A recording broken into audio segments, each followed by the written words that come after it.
नमस्कार, तुम्हा सर्वांचं आपल्या स्टडी पॉइंट या यूट्यूब चॅनलमध्ये स्वागत आहे। तर आशा सेविका गटप्रवर्तकांनी काळा दिवस पाळत निदर्शने केली। शासनाच्या धोरणाचा निषेध, मानधनवाढीची अंमलबजावणी करण्याची मागणी। याबद्दल संपूर्ण सविस्तर माहिती या व्हिडिओच्या माध्यमातून आपण जाणून घेणार आहोत। तत्पूर्वी तुम्ही जर आपल्या स्टडी पॉइंट या यूट्यूब चॅनलवरती जर नवीन असाल तर आपल्या या चॅनलला लगेचच लाईक आणि सबस्क्राईब करायला विसरू नका। चला तर मग वेळ वाया न घालवता आशा सेविकांनी कशा पद्धतीने शासनाच्या धोरणाचा निषेध केलेला आहे व मानधनवाढीची मागणी कशा पद्धतीने काळा दिवस पाळत केलेला आहे ते या ठिकाणी आपण जाणून घेऊया। बघा, या ठिकाणी तुम्ही टायटल पाहू शकता। टायटल काय आहे बघा, आशा सेविका गटप्रवर्तकांनी काळा दिवस पाळत निदर्शने केली। शासनाच्या धोरणाचा निषेध, मानधनवाढीची अंमलबजावणी करण्याची मागणी। पहा संपूर्ण सविस्तर अपडेट। देशभरातील आशा सेविका आणि गटप्रवर्तकांनी शुक्रवारी काळा दिवस पाळत शासनाच्या धोरणाविरोधात निदर्शने केली आहे। अमरावती जिल्ह्यातही ठिकठिकाणच्या आरोग्य केंद्राबाहेर आशा सेविका व गटप्रवर्तकांनी आंदोलन केलेलं आहे आणि याच आंदोलनादरम्यान महापालिकेच्या उपायुक्त भाग्यश्री बोरकर यांच्यामार्फत केंद्रीय आरोग्य व कुटुंब कल्याण मंत्री जे.पी. नड्डा यांना देखील निवेदन पाठवण्यात आलेलं आहे। अमरावती शहरात सेंटर फॉर इंडियन ट्रेड युनियन्सच्या म्हणजे सीटूच्या नेतृत्वाखाली हे आंदोलन या ठिकाणी झालेलं आहे। अमरावती जिल्हा आशा वर्कर्स व गटप्रवर्तक संघटनेच्या पदाधिकारी व कार्यकर्त्यांनी यात सक्रिय असा सहभाग घेतलेला आहे। काही ठिकाणी मनपा हद्दीतील आरोग्य केंद्रामधील आशा वर्कर्सने काळे ड्रेस आणि साड्या परिधान करून आपला निषेध या ठिकाणी नोंदवलेला आहे।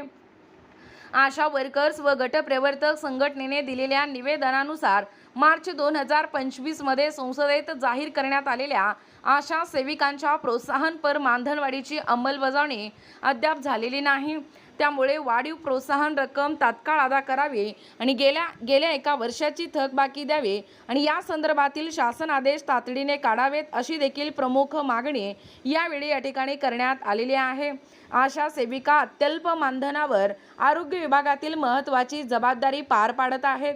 त्यांना अनेक अतिरिक्त कामाचा ताण, अहवाल सादर करण्याची सक्ती आणि अपमानास्पद वागणूक आणि प्रोत्साहन रकमेतील कपात अशा समस्यांना सामोरे जावे लागत आहे आणि याच पार्श्वभूमीवर आशा सेविकांना शासकीय कामगारांचा दर्जा द्यावा, किमान 26,000 रुपये मासिक वेतन द्यावे, तसेच ESIC, EPF, ग्रॅच्युइटी, पेन्शन, सामाजिक सुरक्षा, नियमितीकरण, 6 महिन्याची सवेतन प्रसूती रजा, पदोन्नती धोरण, प्रवास भत्ता, स्कूटर सुविधा, डिजिटल कामांसाठी टॅबलेट व डेटा सुविधा यासारख्या विविध मागण्यांचाही यावेळी करण्यात आले आहे। या मागण्या मान्य न झाल्यास दिनांक 6 ऑक्टोबर रोजी दिल्ली येथे देशव्यापी मोर्चा काढण्यात येणार असल्याचा इशाराही निवेदनातून देण्यात आलेला आहे। या मोर्चात आशा सेविका, गटप्रवर्तक, अंगणवाडीच्या सेविका, मदतनीस आणि मध्यान्ह भोजन कर्मचारी मोठ्या संख्येने सहभागी होणार आहेत।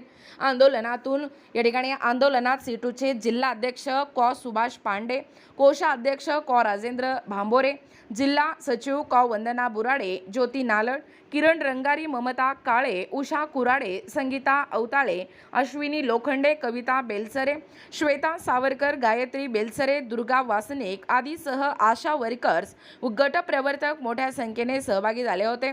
बघा, एकूणच अशा पद्धतीने या ठिकाणी आत्ताच पाहिल्याप्रमाणे हे ज्या आशा सेविका आहेत, राज्यभरातील आशा सेविका आणि गटप्रवर्तकांनी काळा दिवस पाळत निदर्शने केलेलं आहे। शासनाच्या खऱ्या अर्थाने धोरणाचा निषेध आणि मानधनवाढीची जी प्रमुख मागणी आहे याची अंमलबजावणी करण्याची मागणी करण्यात आलेली आहे। याबद्दल संपूर्ण सविस्तर माहिती या व्हिडिओच्या माध्यमातून आपण जाणून घेण्याचा प्रयत्न केलेला आहोत। अशाच प्रकारे नाविन्यपूर्ण महत्त्वपूर्ण व्हिडिओ पाहण्यासाठी सर्वप्रथम आपल्या स्टडी पॉइंट या यूट्यूब चॅनलला सबस्क्राईब करा। भेटूया अशाच प्रकारच्या पुन्हा नवीन व्हिडिओमध्ये। तोपर्यंत धन्यवाद।